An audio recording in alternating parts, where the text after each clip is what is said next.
una notte nel sogno che Dio Padre ti mandò ad un branco di lupi che in agnelli si trasformò. Nous sommes dans la ville de Lubumbashi, capitale de la province du Haut-Katanga. Nous sommes samedi 13 janvier 2024. Il est 13 heures. Les portes de la polyclinique Afia Don Bosco sont ouvertes. Tout compte fait, aura lieu ici l'inauguration officielle du bâtiment des urgences dans le cadre de la première phase de modernisation à la polyclinique Afia Don Bosco.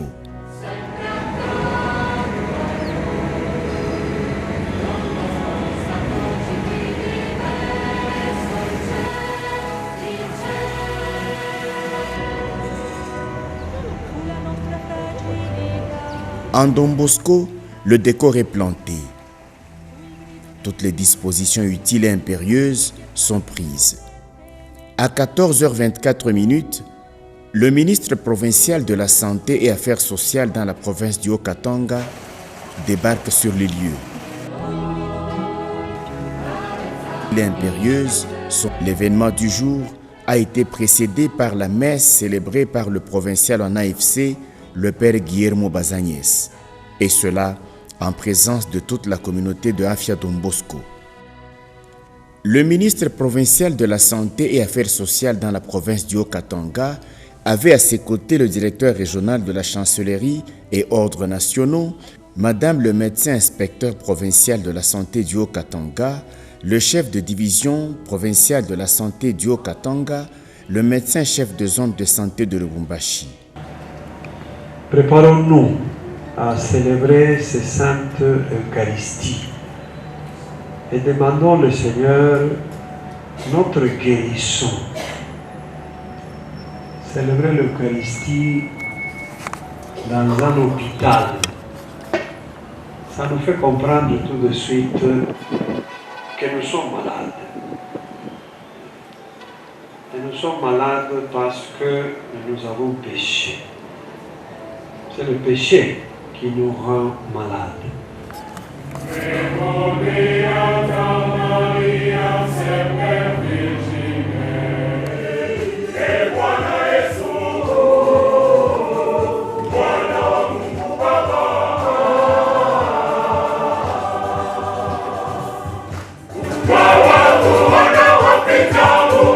Pendant la messe, le père Guillermo Bazagnès avait à ses côtés, entre autres, Monseigneur Gaston Kibilo, vicaire général du diocèse de Sakanya-Kipushi, représentant de Monseigneur l'évêque Gaston Rovezi Kachala, salésien de Don Bosco.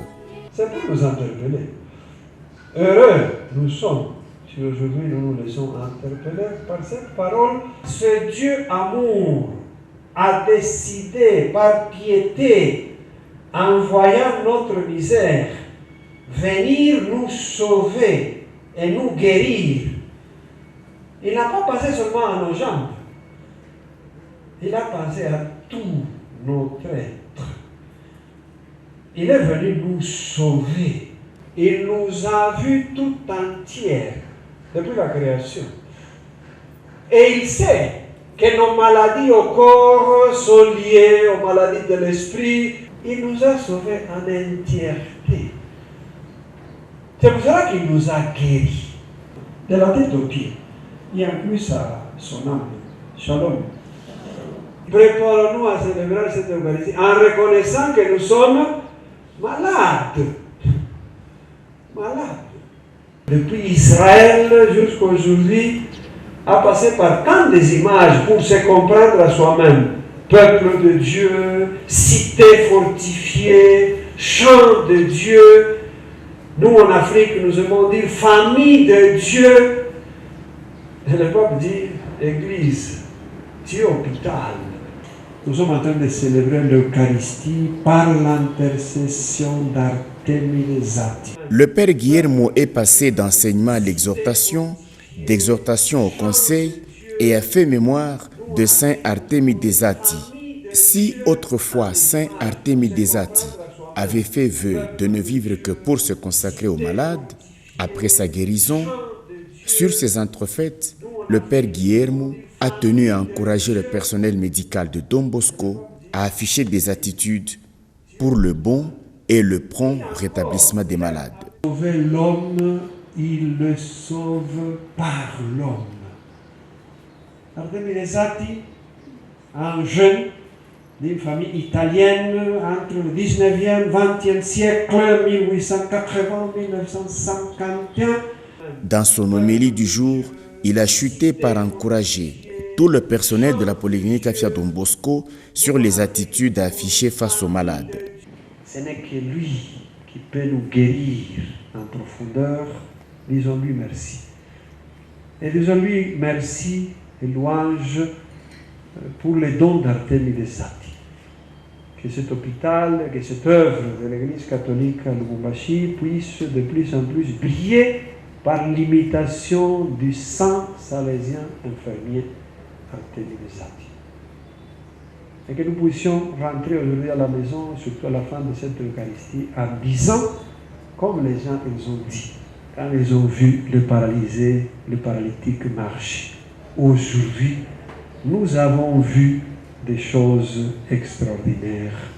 Après la célébration de la messe, les invités de Afia Don Bosco ont pris place pour un temps de discours. Pour le premier discours prononcé par le père Guilain Kaya, administrateur délégué de Afia Don Bosco, c'est une inauguration qui se déroule sur un ton d'action de grâce. Reconnaissance au Conseil général de la congrégation ainsi qu'au Conseil provincial pour avoir approuvé ce projet. Reconnaissance à tout le personnel de Afia Don Bosco ainsi qu'à l'entreprise de construction. Sur la devanture, à ma droite, Marie Auxiliatrice, secours de tous les peuples. Son image nous rappelle sa présence dans la vie et dans les rêves de notre père fondateur Don Bosco, les rêves qui font rêver. Étrennes 2024, Don Angel Cardinal. Ici, Marie sera toujours au chevet des patients et restera la consolatrice des affligés pour les malades et leurs familles. À gauche, Don Bosco. Son image nous appelle à l'humilité et nous invite à reconnaître enfin en Marie celle qui a tout fait. Aussi, oserons-nous dire en emboîtant les psalmistes, non pas à nous Seigneur, non pas à nous, mais à ton nom donne l'honneur et la gloire. Prenant la parole à son tour, le ministre provincial de la Santé et Affaires sociales a étalé sa pleine reconnaissance à l'endroit des Salésiens de Don Bosco et sa totale collaboration avec l'Église catholique. L'Église catholique, à elle seule, gère plus de 70% des structures dans le domaine privé. Que ce soit celle construite par elle-même, cédée en gestion par l'État congolais. Durant 5 ans, et cela me réjouit puisque je suis le ministre provincial de la Santé, après le découpage, avoir inauguré plus de structures de santé. À titre personnel, il a exprimé sa joie pour ce partenariat payant avec la congrégation des Salésiens de Don Bosco par Afia Don Bosco. Et c'est de manière consécutive après le premier que j'avais encore inauguré. Et au soir de mon mandat, je le fais pour le deuxième bâtiment. Et je souhaite que les gens qui vont venir après nous vont continuer à œuvrer dans le sens de ce vrai partenariat que nous avons avec la CEPO et l'État congolais.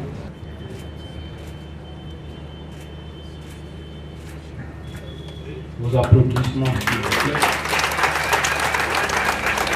Le moment tant attendu a vécu.